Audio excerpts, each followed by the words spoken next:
তো দর্শক, আজকে আমরা যে রান্নার রেসিপিটা আপনাদেরকে দেখাবো সেটা হচ্ছে বটের আচারি ভুনা।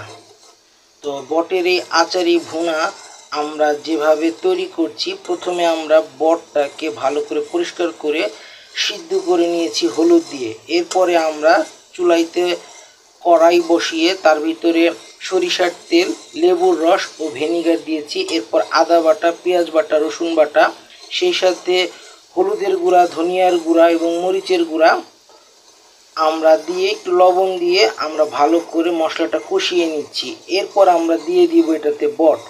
যেহেতু এখন মশলাটা কষে গিয়েছে এবং হালকা তেল উপরে ভেসে উঠেছে, আমরা এই পর্যায়ে দিয়ে দিব বটগুলো।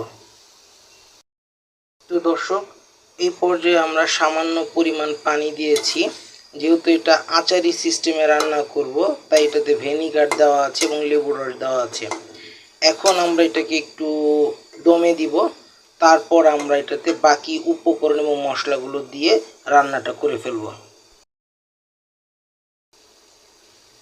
তো এই পর্যায়ে যেহেতু পানিটা শুকিয়ে এসেছে, তো সেই পর্যায়ে আমরা এখন বাকি মশলাগুলো দিয়ে দিয়েছি।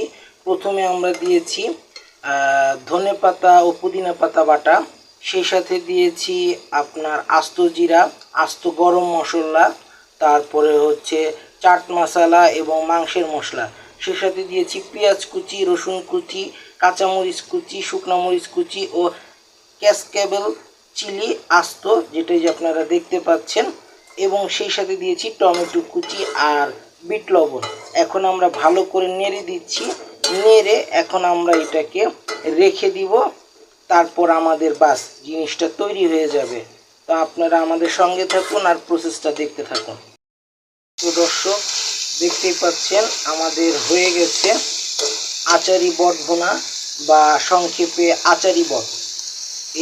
এই হলো রেসিপি। আপনারা ঘরে তৈরি করবেন এবং টেস্ট করে কমেন্ট সেকশনে জানাবেন কেমন লাগলো। দেখা হচ্ছে নতুন ভিডিও নিয়ে। সেই পর্যন্ত ভালো থাকবেন, সুস্থ থাকবেন, চ্যানেলের সঙ্গেই থাকবেন। আসসালামু আলাইকুম, আল্লাহ হাফেজ, বিদায়।